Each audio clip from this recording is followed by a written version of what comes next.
एक राजा था जो अपनी प्रजा का बहुत ख्याल रखता था।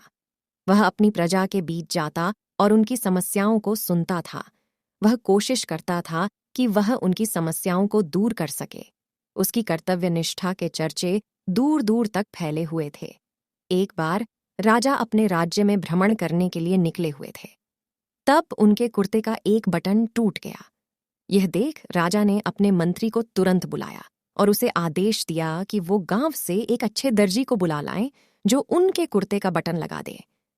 यह सुन मंत्री ने गांव में दर्जी की खोज शुरू कर दी। संयोग से उन्हें एक दर्जी भी मिल गया।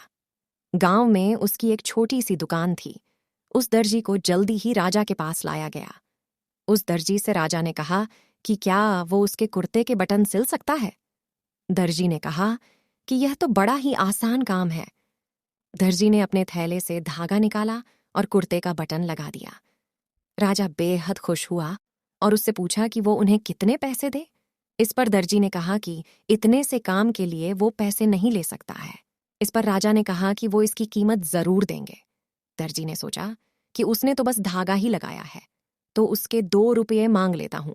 फिर दर्जी ने सोचा कि कहीं राजा यह न सोचे कि इतने से काम के 2 रुपये तो गांव वालों से कितना पैसा लेता होगा। ये सब सोच समझकर दर्जी ने कहा कि वो अपनी इच्छा से जो भी देंगे वो ले लेगा। यह सुन राजा ने अपनी हैसियत के मुताबिक उसे 2 गांव देने का फैसला किया।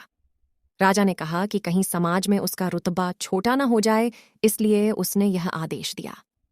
दर्जी ने मन में सोचा कि कहाँ तो वो 2 रुपये मांग रहा था और कहाँ वो 2 गांव का मालिक बन गया। इस कहानी से हमें यह सीख मिलती है कि हम सभी अपनी क्षमता के अनुसार सोचते हैं, लेकिन भगवान हमें अपने हिसाब से सब कुछ देते हैं। हम छोटा मांगते हैं और कई बार भगवान हमें उनके देने की क्षमता के आधार पर कुछ अच्छा और बड़ा देते हैं। इसलिए गीता में श्री कृष्ण ने भी कहा कि कर्म करो, फल की इच्छा मत करो, और यही इस कहानी का सार भी है।